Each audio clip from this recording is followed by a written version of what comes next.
So napakaliit ng price difference nilang dalawa. So parang gabuhok lang yung price difference nilang dalawa. So papakita ko sa inyo yung kaibahan nila. Papakita ko sa inyo yung dalawang bike ng T-Reach, isang Aero and isang hindi. So yung price difference nito ay napakalapit lang, halos nagabuhok lang. So, si T-Reach Challenger and si T-Reach Infinite. So, alam naman natin na si T-Reach Infinite ay 12 speed. Ito naman ay 10 speed. So, dun pa lang may kaibahan na sila sa speed and magkaiba to ng ginamit ng mga pyesa. So, unahin natin si T-Reach Challenger. So, itong bike na to ay alloy na yung ginamit ng material. Siyempre, ibang-iba yung frame nito doon sa isang Aero type. Ito ay 6061 din. Nandito yung mga decals niya, may Challenger sa kanan. Ito yung T-Reach. So, kakaiba yung kulay nito. Yung colorway niya ngayon ko na nakita sa mga bisikleta. Yung cable routing nasa kanyang down tube, isa sa left, dalawa sa right. Cable ng brake ay nandito sa kanan. So, yung FD nito, yung lagay natin ng ulo ng beer, may isa dito sa seat post ay wala. So yung minabike check natin ito ay size 50 and yung effective top tube naman ito ay 53. So yung top tube ni T-Reach Challenger, nandito din yung T-Reach, nandito yung warning. Nabawalan tayo mag-helmet ka tulog ka para pagising mo. Ride out ko na lang. And yung helmet yung kanyang head tube, ayan, naka-tapered na rin. Ito naman si T-Reach Infinite. Ito yung Aero type. Yung size na minabike check natin ay size 50. Ito ay 50. Yung effective top tube naman dyan ay mas mahaba ng konti. 1 cm lang. 54 cm naman to. Effective top tube. Stand overhead nila din nagkakalayo. Nasa 730 mm. Ayan. Kasi nga parehas lang sila nga size 50. Head tube nito ay tapered na rin. And yung cable routing parehas doon kay T-Reach Challenger. Sa down tube, left side ay isa, sa right side ay dalawa. Dito rin dumaan yung brake cable. Lagay natin ng ulam o ng pulutan ng beer. Meron sa down tube and sa seat tube ay wala. So yun ang kaibahan nito kaya Challenger, wala dito. So ito dalawa yung battle cage holder niya. Yung FD na ginamit kay T-Reach Infinite, ito ay Smash Empire. Ito naman yung naka-brace on dito. Hindi pa ito yung naka-clamp. Dito naman tayo kay Challenger, ito naman yung naka-clamp on. Or naka-clamp tayo pa sa dito. Ang ginamit naman dito ay Smash din. Ayan, kaso nga lang ito yung Smash na 10 speed. Smash R10 yung ginamit dito. Yung RD ay Smash R10 din. Sprocket naman ito ay 11 32 teeth. Kaset na rin yan. Yung hubs naman ito ay Formula alloy and silver bearing na rin. Double wall alloy rim, 28 yung spokes, 700 by 25C yung gulong. And Kenda na yung ilagay dito. So dito naman tayo kay Infinite, Smash Empire Pro din. Ito Empire Pro din yung RD. And dito yung mala carbon. Pero may nag-comment kasi sa akin na carbon daw talaga to, itong part na to. So comment down below kung literal na carbon yan kasi ay mahirap sabihin, mahirap pag magbida-bida eh.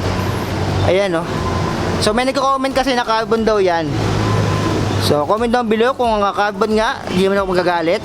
So Smash Empire Pro. So bilangan natin 1, 2, 3, 4, 5, 6, 7, 8, 9, 10 1, 2, 3, 4, 5, 6, 7, 8, 9, 10, 11, 12. So 12 speed.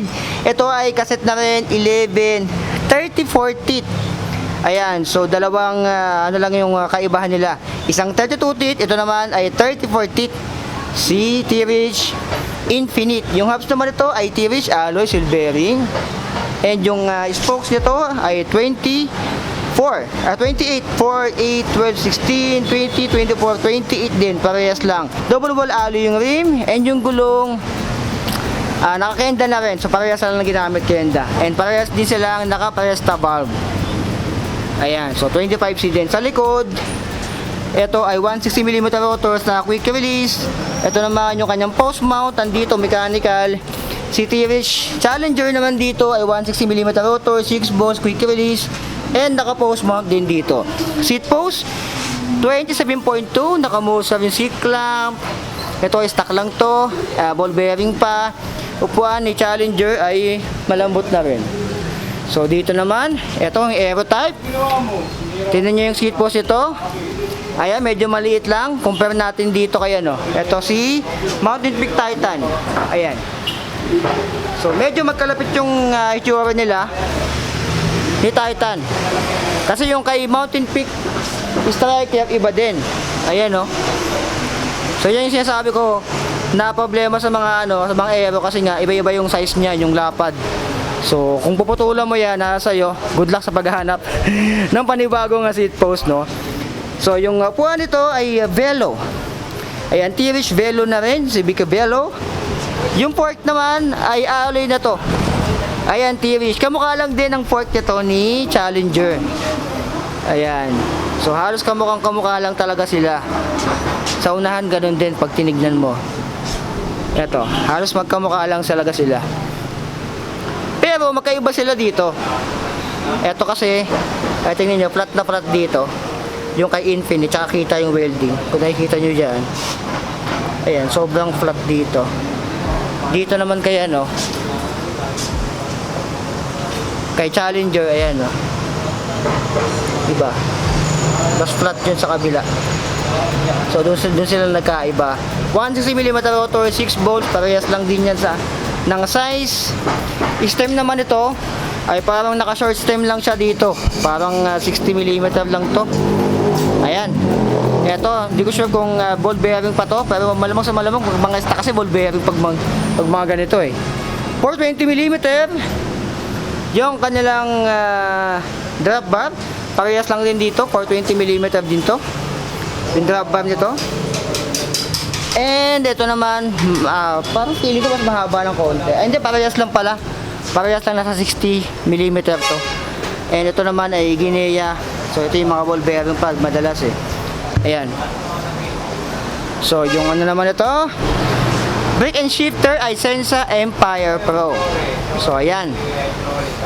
Yung weight nito ay think parang nasa 13 kg nung natimbang kong dalawa na to. Hindi sila nagkakalayo eh. So napakalit ng difference. Ang siguro pinakalamang dito, sa sarili kong opinion na kung tatanungin nyo kung sino yung lamang talaga sa kanila, unang-una si T-Reach Infinite ay 12 speed to.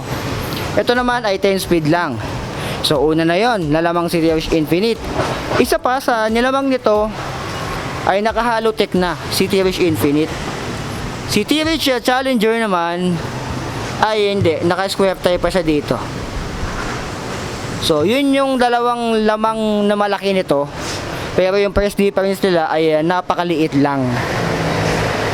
Ayan si T-Reach Infinite. Mas malapad lang or mas mahaba ng konti ng 1 cm yung effective top tube nito kasi ito size 54 yung effective top tube. Ito naman ay 53 lang. Ayan. So nasa iyo eh, personal preference mo lang eh. Kung gusto mo ng aero, si T-Reach Infinite. Kung gusto mo naman ng hindi naman, eto, naka 10 speed lang, ordinary lang din. Si T-Reach Challenger. So yung presyo nitong dalawa ay napakaliit lang talaga ng diferensya. Hindi ko alam ito kasi ay 14,500 pesos. Ayan, 14,500 pesos si T-Reach Challenger. Ito naman ay 15,500 pesos. Ayan, so 1K difference. Hindi ko alam kung maliit yun. Basta 1K difference silang dalawa dito kay Madis Bike Shop. So 15,500 to, ito naman ay 14,500 pesos. Pero personal preference siguro kung ako ang bibili ng ganito, dito na ako sa 12 speed na and Halotech. Kasi dito halos pang mga tagalan na rin, wala ka nang i-upgrade. Naka 30-40 na rin to. Ito kasi ay naka square type pa, although naka 10 speed siya. Dito naman kasi kung hindi naman issue sa iyo yung speed tsaka yung square type nito, eh okay na rin to, 14,000. So 1,000 lang ang diferensya, 14,500 versus 15,500 pesos. So kung kayo ang pipiliin, anong pipiliin nyo sa dalawa? Ito pala ay naka 1134 teeth, ito ay 1132 teeth yung kanilang sprocket. So kung kayo pipiliin, sino pipiliin nyo sa dalawa? Si T-Reach Infinite ba? Na naka 2x12 speed, naka Halotech, 1134 teeth, o si T-Reach Challenger na naka 2x10 speed, naka square taper, 1132 teeth. So parehas lang ng gulong kenda. Yung wheelset feeling ko parehas lang na ginamit to eh. So yun lang ang iba nilang dalawa dito.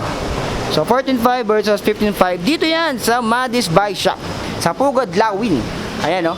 sa Quezon City.